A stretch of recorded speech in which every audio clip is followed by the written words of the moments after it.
Reel down again. Little step. Oh my God. One or two at a time.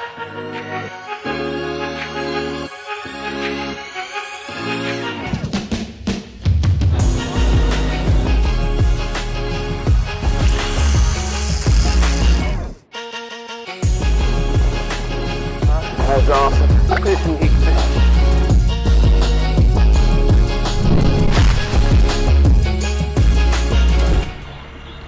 Bro, that's insane.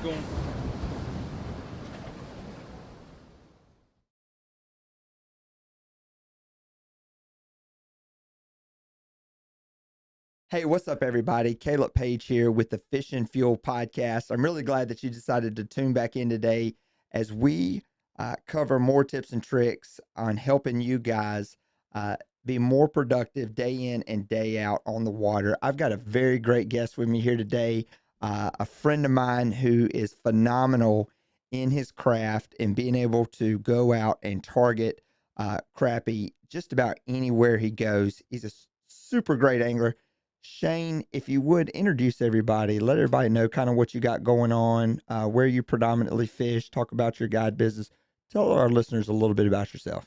Yeah, my name's Shane Walser. I run and own Yak and Leech Crappie Guides. I'm out of Lexington, North Carolina.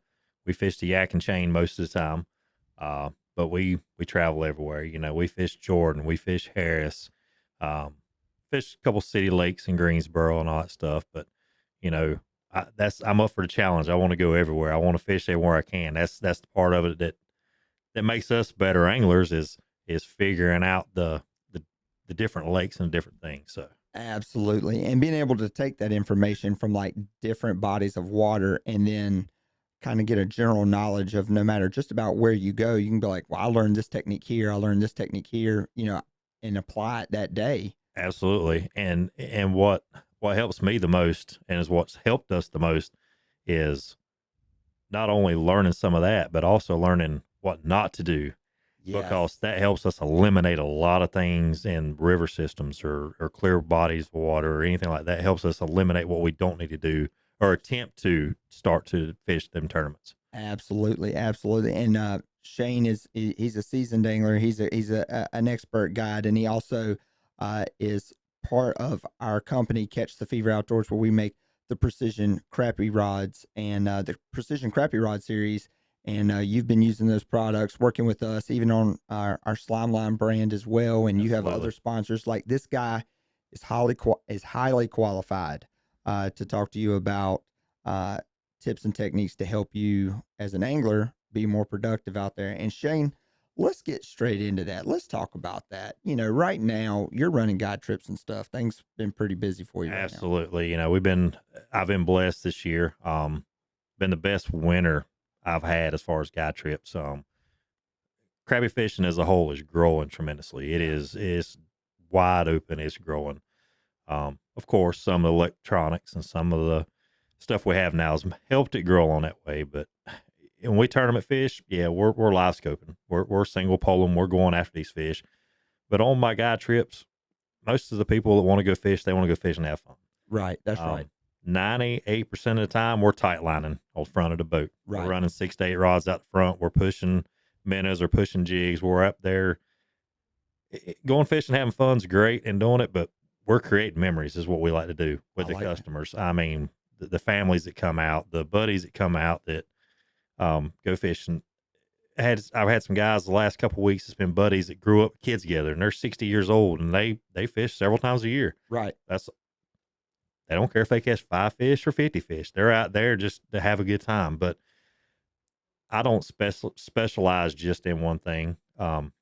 We do our tight line, we long line, we single pole, we'll do it all. But usually tight line and long lining is what most people want to go out, throw the rods out, sit back, have fun, and just create memories along the way. That's exactly right. And that's great. I love that. And Shane, you know, when like this podcast is helping guys try to put the pieces together so when they go out there, they know, you know, they're better anglers, and helping them kind of put that process of elimination together and being able to eliminate water and stuff like that. Right now we're about to come into April. Yep. You know, spring is right around the corner. Here in the Carolinas, you know, right when we think we get into spring, we get knocked back into winter, but That's right. it's It's happening right now. exactly. That's exactly right. You know, going into spring and seeing what those fish are doing, you know, what can we talk about when it comes to spring pattern? What are some of the things that you're looking for when you get to the body of water that you're fishing, or is there stuff you're looking for before you ever even left for your trip, like putting stuff in your mind that's going to eliminate water to help you determine where to catch fish? Yeah. The biggest thing that I can tell anglers to better yourself every season, Yeah, and some listen, some don't. It's just it's really being strict on yourself. right. When I go fishing, whether it's a good day or whether it's a bad day, we might not catch but a few fish. I have a logbook at the house Yeah, that I write down everything that happens. yeah, And I've got over 10 years of, could be just a bad day fishing. It could have been what, the lakes, the temperatures. Keep up with that information. That will help you eliminate more water in more time than anything. Now, is it always correct? Is it always going to be the same? No. But most of the time I know if I'm fishing, you know, say high rock, and I know those fish should be in the mouths of the creeks end of February, beginning of March. Water temperatures, all that stuff. Yeah, it plays a factor into it. But a lot of it really pays attention to the moon phases. When these fish are ready to go, I don't care if that water temperature is 52 degrees, 53 degrees. When they're ready to go to the bank and the moon's right and them fish know it's time to go, they're going to go. right. You know, we're blessed to have a river system. Yeah. We've got Baden, we've got, you know, Clearwater Lakes, we've got a little bit of everything here. So we're able to get a lot of data Right. from different styles of lakes, which Right. I think is what helps us whenever we go have fun. We fish tournaments and do stuff, but it helps tremendously. But writing this information down and keeping up with it, that's the hardest part. Because once you get done fishing, you just want to go home. Right. I mean, everybody's ready to go clean fish, cook fish, do whatever. Right. But Man, I don't want to have to write all this logged up, but it'll help you. Yeah, but it helps you tremendously. I mean, even if you're a weekend angler, you don't get to go but 2 or 3 times a month.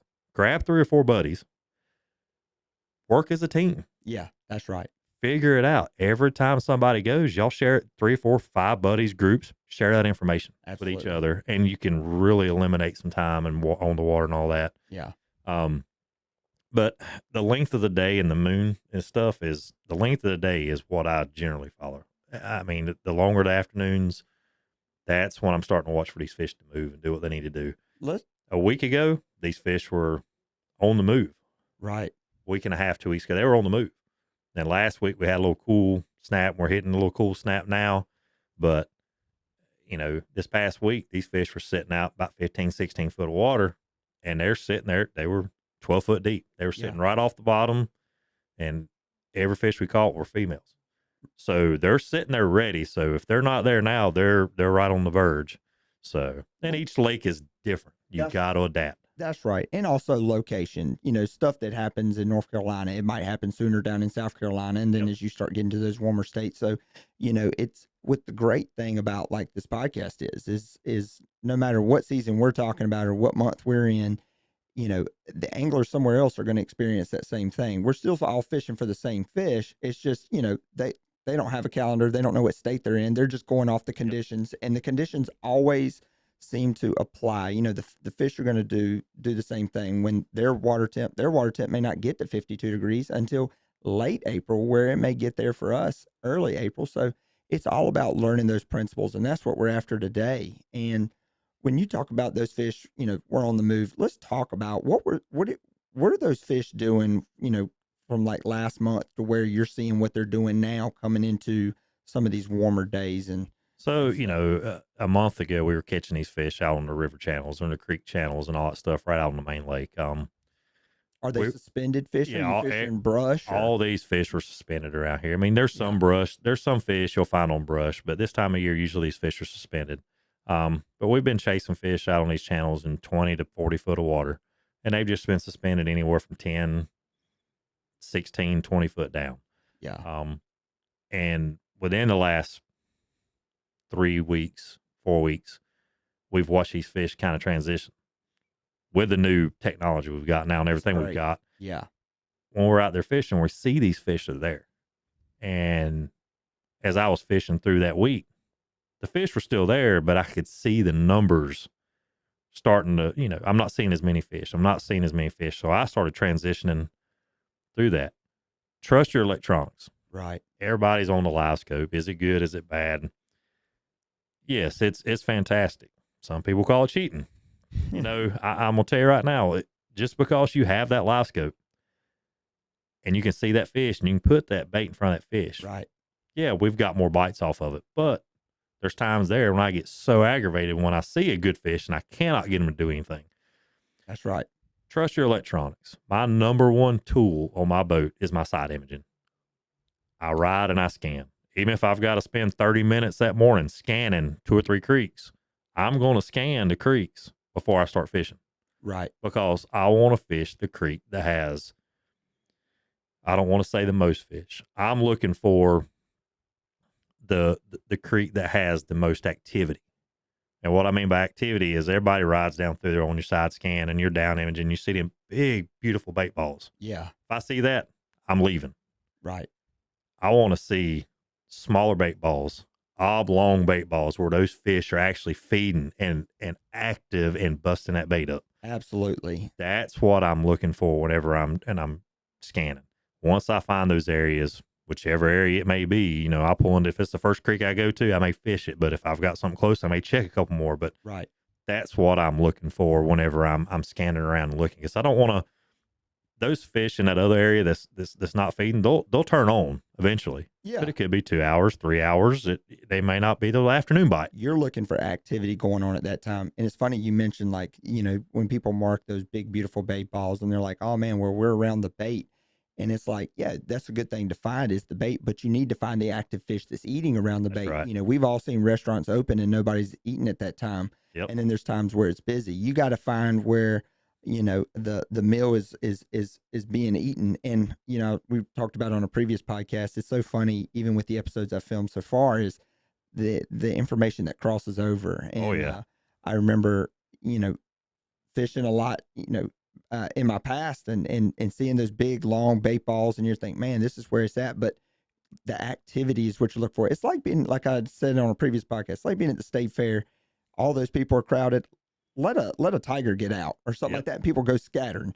That's right. Same thing with that bait. If that bait is going all different types of directions, then there's a fish in there that's going after that bait. That's right. That's where you want to drop your lines, and that's what you're looking for. Yep. And that's exactly what we're looking for. We want that active bite at that time. Now, right. Pull in there, you may fish an hour or two, and then as you're going along and you're seeing if everything starts tightening back up and it's grouping, those fish might let off. It's just the decisions you got to make. And that's the big thing with this is not just in crappie fishing, but in bass fishing, catfish, and any of it. It's all about decisions. That's right. You're going to make bad ones. Right. You're going to make mistakes. You're going to make the wrong decision, Yep. but you have to make a decision. And you got to be confident. You got to be confident. That's You got to be confident in what you're doing. If you don't have the confidence, nothing ever works. Whether it's fishing, light, any part of it. That's exactly right. You're so right about that. And when you get to that place that you're looking for, you talked about, these fish were out there on the channel, catching them in that, deeper water, more suspended. And then you're seeing them transition, as spring starts coming along, you see those females start getting a little bit closer to the creek mouths. Oh yeah, absolutely. Like I said, last week, those fish were sitting in about 15, 16 foot of water, and they were 12, 14 foot. They were sitting right off the bottom. I mean, if we caught a fish down towards the bottom, it was a good female. So those fish are transitioning. We caught some big males the last week. So I mean, we caught some beautiful males. I mean, you throw them in the live well and pull them out an hour later, they're just black as the screen is. Yeah. But these fish are moving. The rain we've had for the last week or so, and the water and the way they're controlling the water on the lakes and doing it's slowed them up. But man, the bank bite, any time right now, the bank bite should be on fire about anywhere around here. Yeah. What is your technique right now with those fish transitioning, kind of moving up? What does your fishing style look like when you're either out there, with customers or by yourself? When you're targeting these fish right now, what is your fishing style? What are you doing? Well, right now on all of our guide trips, like I said, we're tight lining 95, 99% of the time. That's what we love. That's That's the fun fishing. And explain that technique. There's a lot of people that are crossing over and finding this podcast who don't know what tight lining is. Share that, So, kind of what that setup looks like. So what we're doing is I've got 6 to 8 rods out the front of the boat, and me personally, I run 14 foot, catch fever rod. I like a 14 foot because I've used 16s, 18s, and 12s and everything else, but a 14 foot is a good rod. It sounds long. A lot of people say that's a long rod. You get out if you hold it in your house, your garage, it's long. But if you get out on the water, it seems like it's not that far. That's right. That's true. But it's far enough to where you can get the bait away from the boat. And we've got 6 to 8 of these rods. Most time I'm running 6 rods out the front, and we're just pushing around these creek channels. And me personally, I like to run a medium heavy rod because I run a lot heavyweight. I run 3/4 ounce lead is the lightest lead that I run. And that allows you to go a little bit quicker. I can move a little faster with it. I can cover water.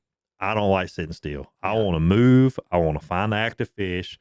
Because my goal when you come out and do a trip with me, I mean, there's days we might not catch 10 fish. Right. There's days we catch 50, 60 or plus fish in a day. But my goal is to cover as much water, because if I've got a creek that's not producing on the first 200 yards, I got to get back 300-400 yards if that's where the active fish are. Right. I want to be able to cover that water.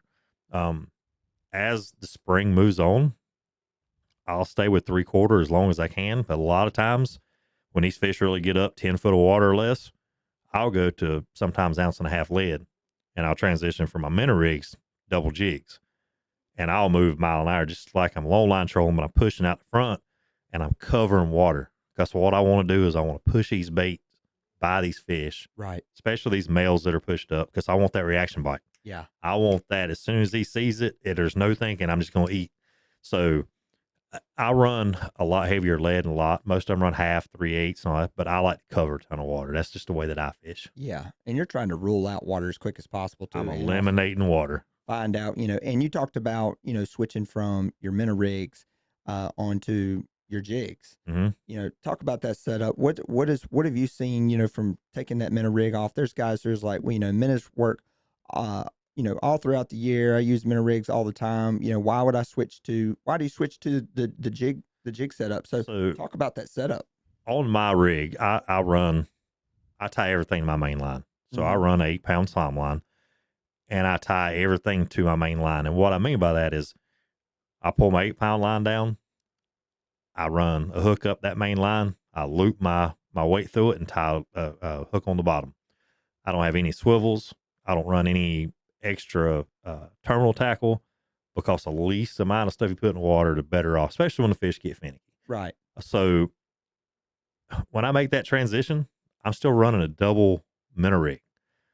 But what I'm doing is using that number 2 hook, and I'm just sliding those jigs, those plastics up that hook. Yeah. Now, there's times we'll put jig heads on. If we see that they're hitting like a pink jig head, or if they're doing something, we'll tie a couple jigs. But some type of pattern. Most of the time, I'm just sliding that bare plastic right up that hook. And that's what we have seen, and it works good for me, because if they come off that jig bite and I notice that I'm going past these fish and they're not reacting, and I got to slow down, I'm not retying everything. I'm just sliding off the plastic, putting the minnow back on, and I'm right back to fishing in just a few seconds instead of having to retie everything. I like that. Also, when I'm covering that water, I want that jig standing out and dancing. Yeah. When I've got just a hook in that plastic, it's going to stand out. It's going to do what it needs to do a whole lot easier, because you're not having a 16th or 30-second jig head. It's just that plastic you're dragging. And it also gives like a flutter effect. It'll go through some of the curly tails that I use, custom magic jigs. I've worked with them. Now I'm working with Crappie Monster on some stuff with it, to work with these guys now. But some of the plastics we've been using, is the tail actions and some of the stuff is insane now. Yeah. The one that me and Charlie at Custom Magic worked on, and you can drag that thing at like 0.4, 0.3, 0.4, and it doesn't flop real hard, but it's still got that action at that slow speed. And that's what we want to design it for, is to be able to slow down. Yeah. And still get that action as much, but you didn't want that tail to lay over. No. Because once it lays over and everything starts spinning, line twists and all that stuff. So we spent a lot of time trying to get it right. And Charles, he done amazing getting it where we needed to be. That's killer, because if you can get a bait to react on a reaction bite, I mean, you're catching fish that are actively feeding, and then ones that honestly they just didn't have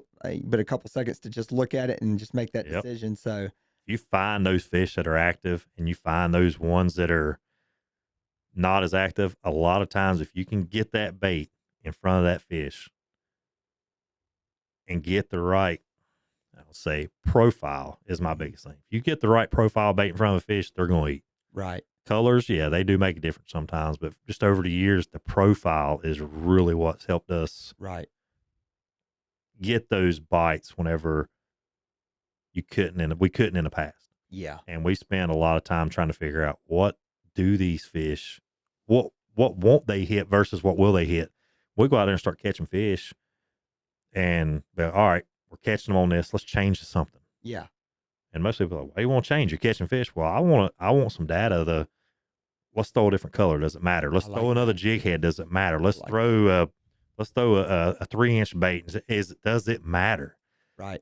And a lot of times you can get to within that size profile. If you start changing it tremendously, you'll see that bite change sometimes. I love that. I like that. And guys, you will continue to hear me say that throughout this podcast, and it will continue to show itself that the anglers that do really well are the ones that are always looking for the information that makes even the little bit of difference. And I've always said, on the days where you're just out there just hammering the fish and stuff, you don't really learn a lot on those days. You put the puzzle pieces together, you had a good day on the water, but what about something that you could take away and learn? And a lot of times those are the times you miss out on it. But I like where you said, well, we're catching fish, and you're still fishing those baits, but you're starting to switch a few things up to see, Absolutely. Does this matter? Is this a shut off? Is this, that's the stuff that makes great anglers. That's the stuff that as a company, it Catch the Fever and Slime like we want to work with. And I feel like if more anglers just take time to take a second and just say, let me try something else too. I know I'm going to catch these fish. Yep, that's it. Let's try something else to see if we can walk away today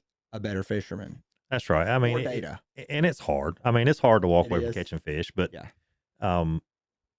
if you can do that, it helps you a lot. I mean, it really does. I mean, when those fish are, whether it's crappie or catfish or whatever else, when those fish are chewing, they're in their feeding zone. They're going to eat. Like I said, those days that we make those changes, we've changed 10 or 12 different colors, 10 or 12 jigs or whatever we're throwing. Sometimes it don't make a difference. If we put it in front of them, they're going after it.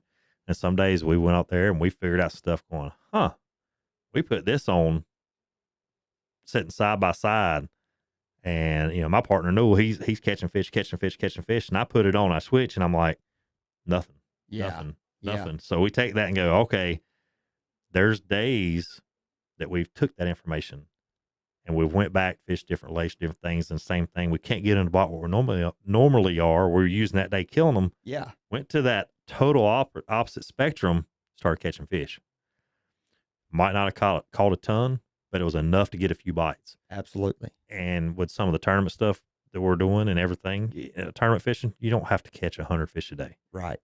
With if you can get the 7 to 10 key bites that you need, that's all that matters. And sometimes trying those little things like you did is between the guy that didn't get enough bites and the guy that did.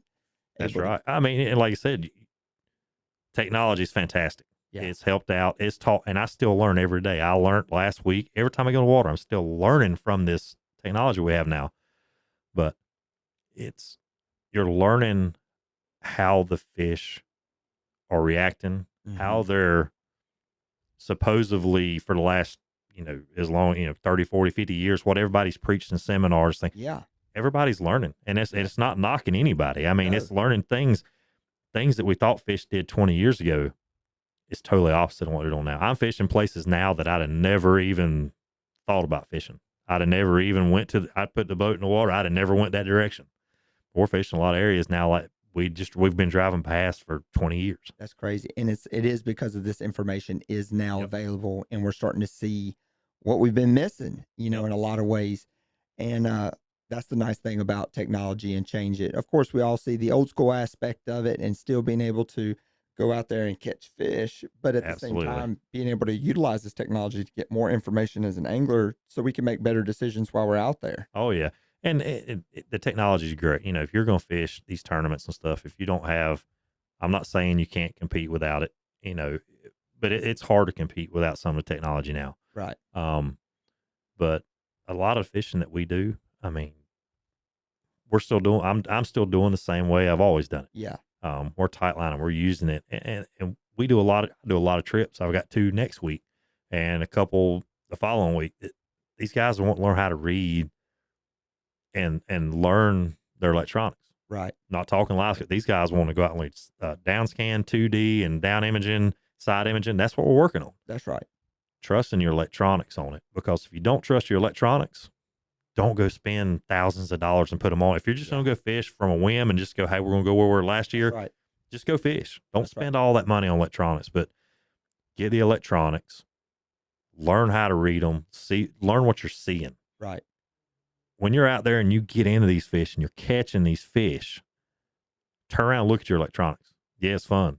First thing I do on a guide trip, when we're out there, we're catching fish, and I'm looking at my side image and my down image and all my, Garmin, Alaska. I'm seeing what's there. Right. So I know what to look for when I go to the next spot, to the next lake, to the next thing. Because it's if you know what you're catching, you need to know what you're seeing. That's right. So that way, how when you come across that situation again, you're able to recognize That's right. what it is you're doing and what's happening there in front of you. Goes right back to the bait ball. I'm looking for certain specific.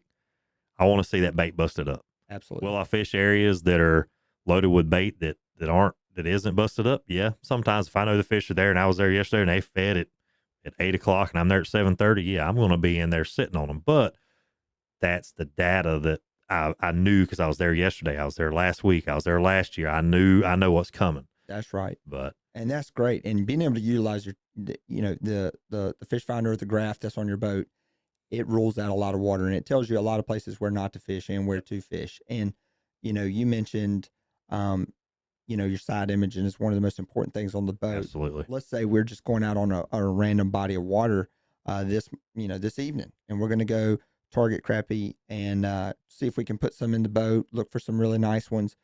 What are some key areas that you would look for on, a lake today? I mean, I know it varies by lake, but if it is those, creek mouths, is it the creek mouths? And if it is, how are you starting out by using your graph, to see, what's fishable? So when I'm going out and I'm fishing this time of year, and I'm going to use my side imaging, just being the time of year it is, I'm going to start out in 20 foot of water or less. Okay. Start out. I'm going to start out in the mouths of the creeks. And it may be a little bit deeper, but 20 foot of water or less is where I'm going to focus this time of year. Yeah.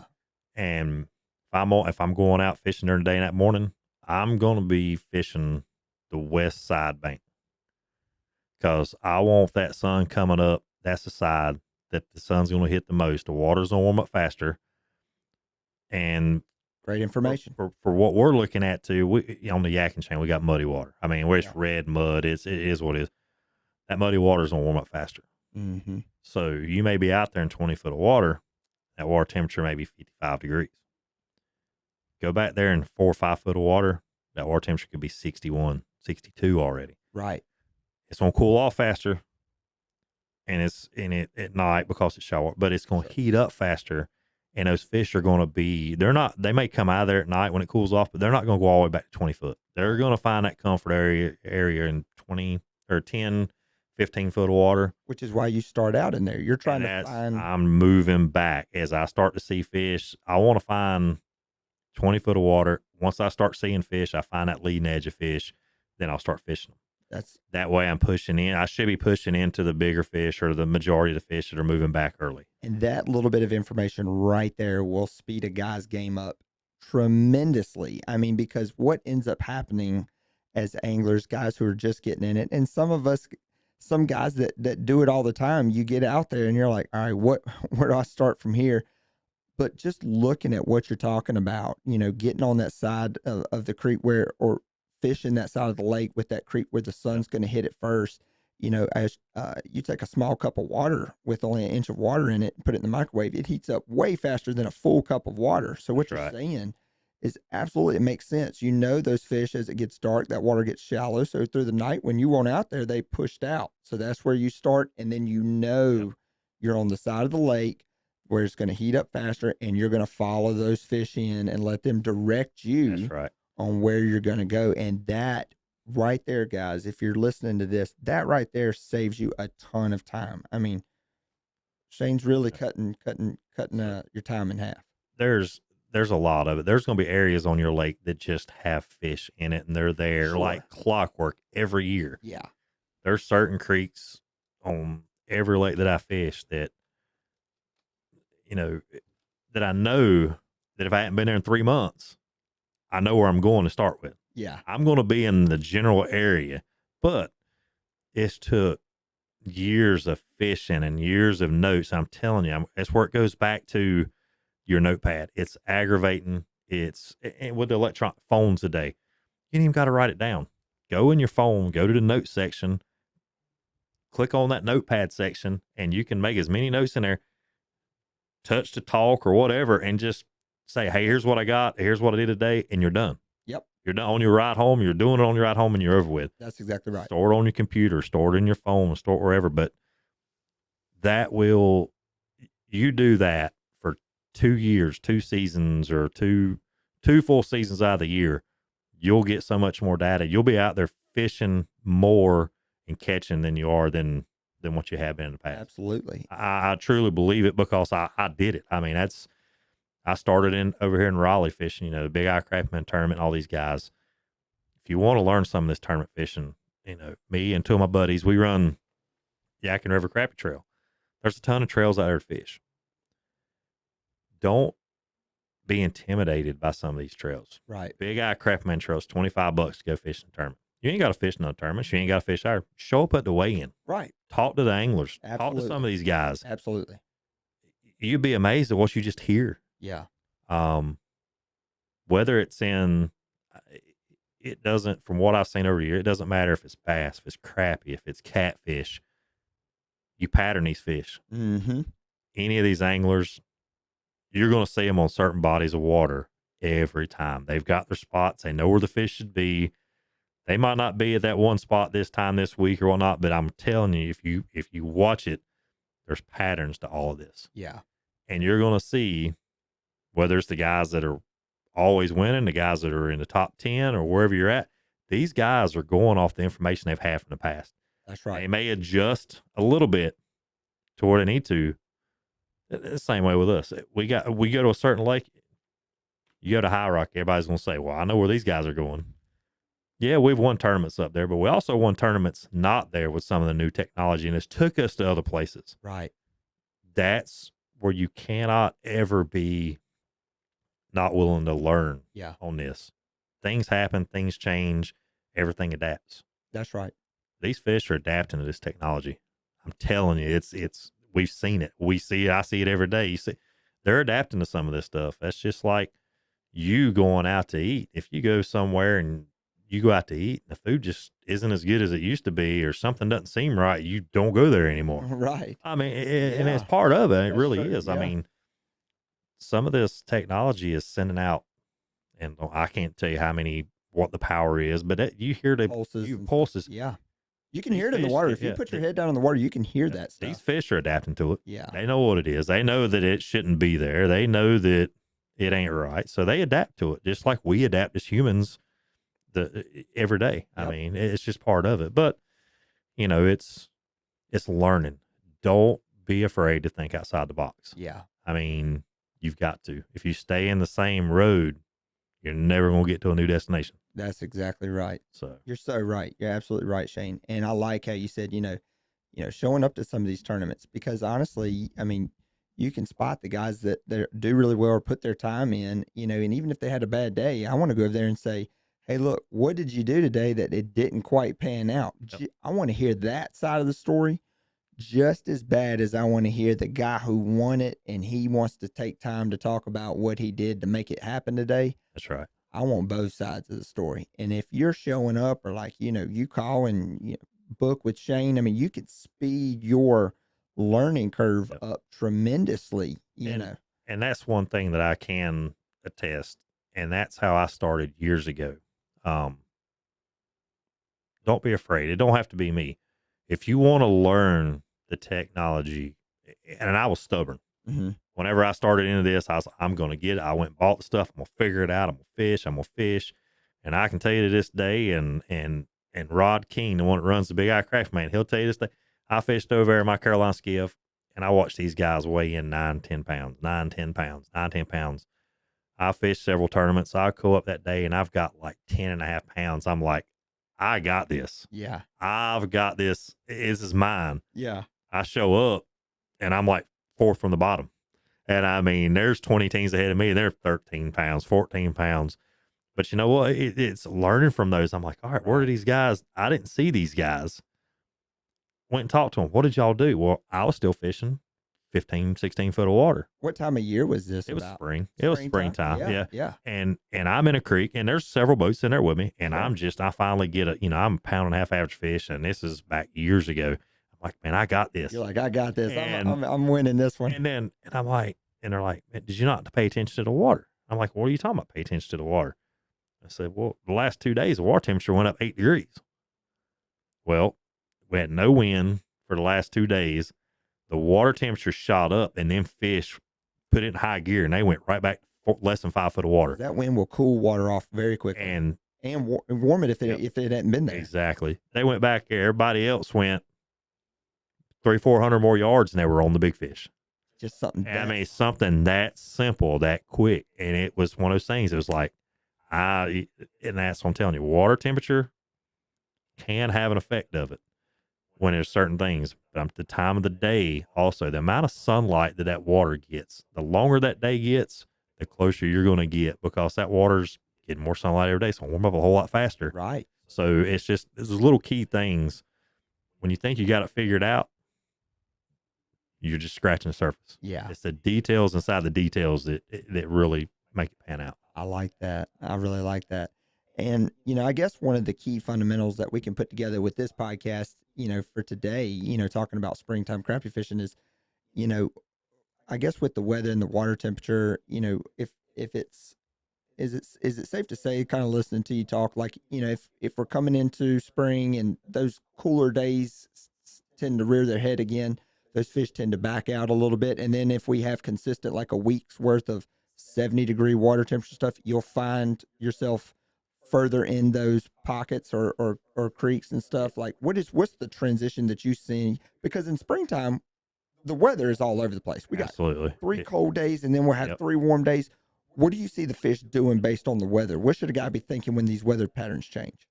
The length of the day in the moon phase. Whenever we get this last full moon we had, these fish were almost on the banks, and in our area, high rocks, the muddy water killed it. Mm-hmm. It really killed it, because there was guys there. They were catching them on the bank. We caught some fish up shallow too. We caught a couple fish, but the numbers of fish had pulled off a little bit. They didn't go far. Right. A lot of people want to make that assumption if they're in 10 foot, they went back to 20. No, those fish find the comfort zone. They may have been in 10 foot of water. And most of the fish we caught were 10, 12 foot deep. They'd ease back out to 15 foot. They'd found that comfort zone. They don't have to go all the way back out. They went back out and they got comfortable. So that way, when it's ready, they're ready to go back up. But as far as the warming, how many days of warm weather, how many days of cold weather, sometimes it affects them. Sometimes it doesn't. It's just go out there, run your graph, and see what's happening. Figuring out what's going on. But I'm going to tell you, you give me 3 nights above 60, you better be up shallow. Right. Because if you got 3 nights above 60 degrees and warm temperatures 58 to 60, then fish are going to start rolling. Yeah. That's just that's something I believe, and some people may not, but that's just what works for me, and that's right. And that's what we've got. Will you give me 3 58 to 60 degree nights, and that water temperature is going to be right there on top of it, and the fish are going to be on the move. So these guys listening, if they get 3 nights like that, they need to, call the boss man. They're not feeling so well the next day. Yeah. Just if you do it, don't post pictures. That's exactly right. That's exactly right. I like that meme. The guy goes in and he was out sick and he's got the sunglass tan. Yep. That's right. Yeah, you might want to take your mask with you that day so you don't get that sunline tan. Well, that's really good information. I like that. And you keep talking about the moon phase. Mm-hmm. Tell us a little bit about that and how you see where that moon phase determines, this it's going to be on or what those fish are acting to. There's no, some guys believe in it, some don't. Some of them's all about the water temperature and all that stuff. But just from what I've learned a lot over the last year or so too. The moon phase to me makes a difference, because usually that full moon at that time of the year, and the water temperature, and like I said, this is just me talking. The water Sure. temperature, I don't care if it's 53, 54 degrees. What they're going to go up if they're ready to go up. They might not lay, they might not do a thing, but they're going to be there real close to when it's time. They're ready to go. Mm-hmm. But that full moon, in March is usually key. February, we're catching fish shallow in February, but it's a lot of times it's fish that are in them areas that don't ever leave the areas either. Right. Resident fish. You have to pay attention to your body of water, Mm-hmm. to the lake you're fishing. And we got High Rock and Baden in Tuckertown that are kind of all right there within earshot of distance of each other. I mean, it's the fish on Baden are totally different than High Rock. When I start chasing fish on High or on Baden and I see them going to certain areas, they've already been there and probably come out on High Rock already. Right. Because it's a totally different lake. It's a deep water. It's a clear body. Now it gets muddy like the rest because it all flows down a chain, but it's a clear body of water. So you just have to take that information and again, take the information that doesn't work and keep that as much as you do the information that does work. Right. Because that helps you eliminate if you decide to go to South Carolina or Virginia or anywhere else. It may not all be exactly the same, but it gives you a baseline to kind of go, hey, I fished a river system. Yep. This is more like Baden. Let's approach it that way a little bit and see if it pans out. Yeah. And so it's just a big fishing. I don't care what, 90% of it's luck. Right. You're going to be on the fish. You can find the fish. 90% of it's luck. You can just make your luck go up by by getting more odds in your favor. Put the time in. And that's what I like about the Fish and Fuel podcast and why guys should listen is to these shows is because you can get little grains of information that apply to you or see where you could do something differently to help you build a foundation that no matter where you go, you can say, all right, here's what I do. Here's what I see that works. This is what I learned and can apply that base foundation anywhere you go to start ruling out water. That's right. And one of the things that I liked about you as a guide, and I think is great, when I had talked to you about people calling and booking trips with you, you said, and also guys, if you want to book me to come out on your body of water. Yep, absolutely. Help you break it down and try to figure out that, to me, that is awesome. I mean, because that shows you have your foundation, you have your base, and you're going to come out there and you're going to say, all right, look, we're in this together. We're going to break this down and we're going to find where the fish are. You're going to see what I did to do that. Yep. And that, to me, I've never heard that service offered, and I would have that in a minute if I knew. It does. I've got guys that come down, they drive 2 or 3 hours to fish, and I'm lucky to have some of the customers that's really turned into friends on a lot of it is, we go to some of their lakes they want to fish. They love coming to the lakes that we fish because we've got some, High Rock Lake. I tell you, it's underrated for what it's got. Yeah. And that's why we're pushing as hard as we are to make some of these lakes destination lakes. Absolutely. That's where guys come and they see some. You've got Grenada, you've got, Alabama, you got Gunnersville, you've got all these big lakes, you've got the lakes in Florida, you've got all these lakes in Tennessee, Kentucky. High Rock's no different than any one of them. Right. That's right.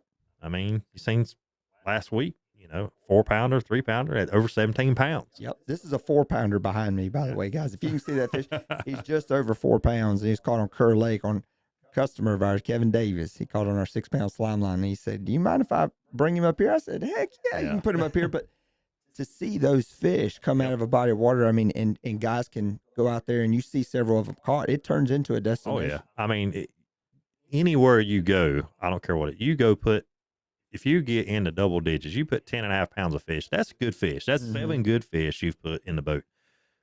When you start putting up some number, starting to stay in that 12.5 to 14 pound range, you've got a good quality of fish. Yeah. Not everywhere can be like Mississippi, which is the goal. I mean, it is. It's landed a giant. I mean, Texas is getting a hammer, right? I mean, Texas got some giant fish in it.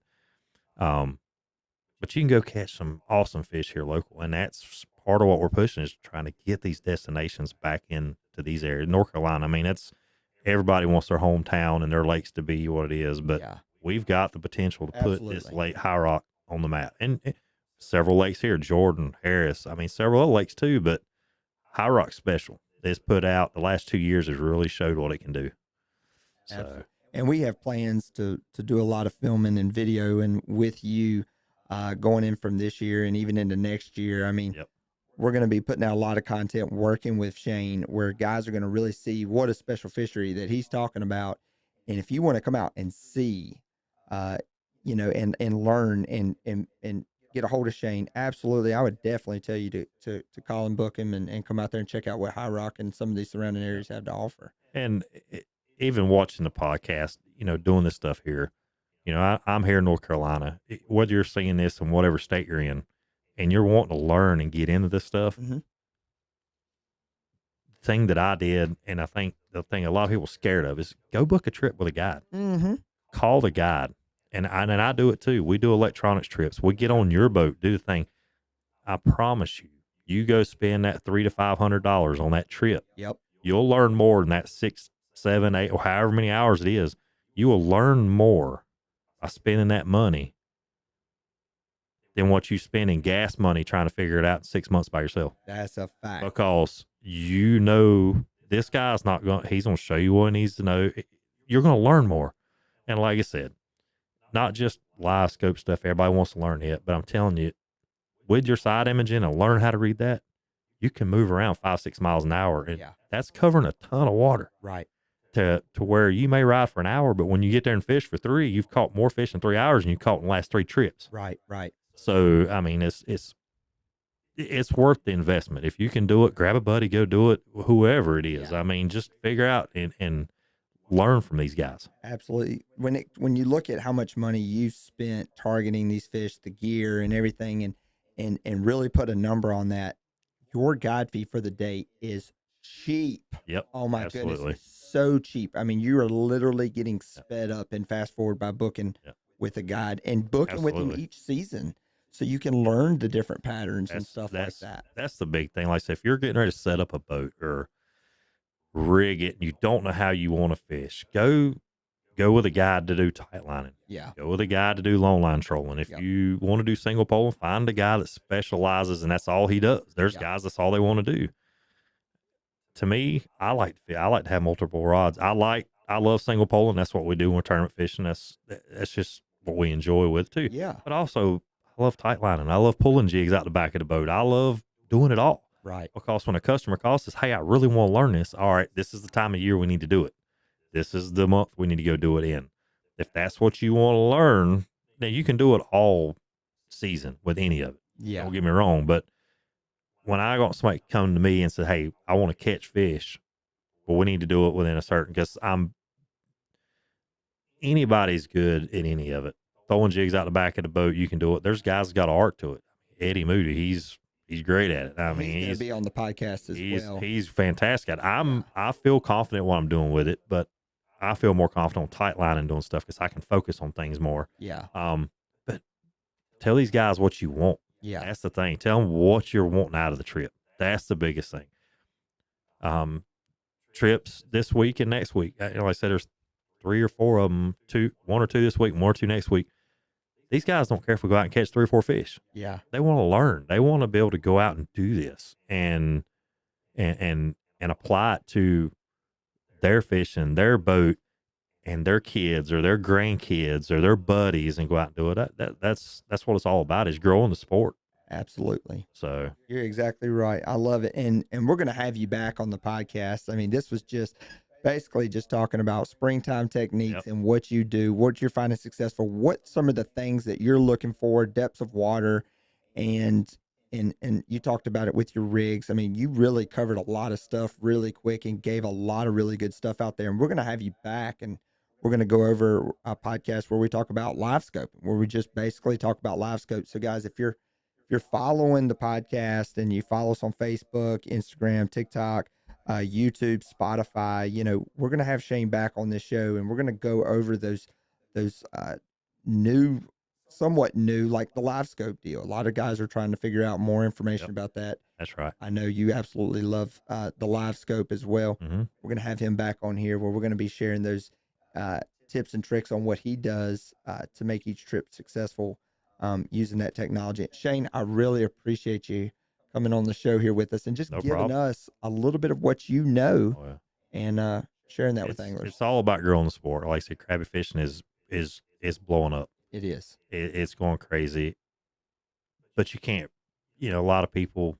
There's still a ton of people out there. The sports grew, and there's still a lot of people that just like to go fish. Yeah. And that's what we're here for. The passion of watching a father and a son or two buddies and them get out there and just beat each other up talking crap. Yeah. And, keeping up, don't put my fish on this side, put his on this side. We're going to figure out what we're doing. Yeah. That's the part of it. But as to Caleb, I appreciate you having me back on. If you got questions or if you've got stuff like that, get on the Fish and Fuel when you see this podcast.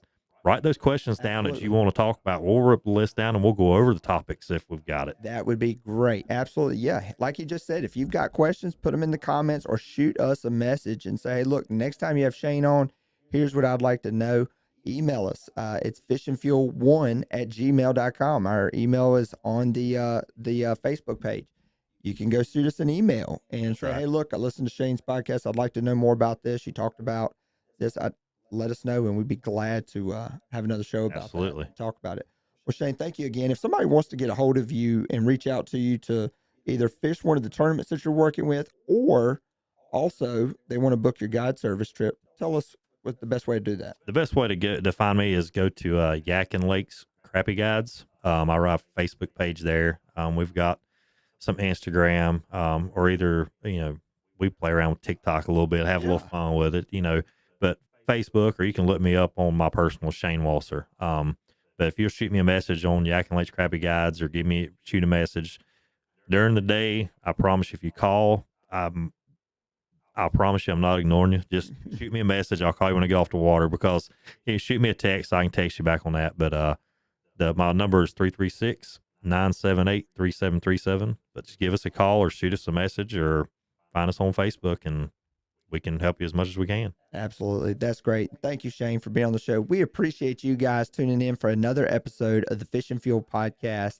And if there's anything that you got questions for, like we said, let us know. And we look forward to seeing you guys on the next Fish and Fuel podcast.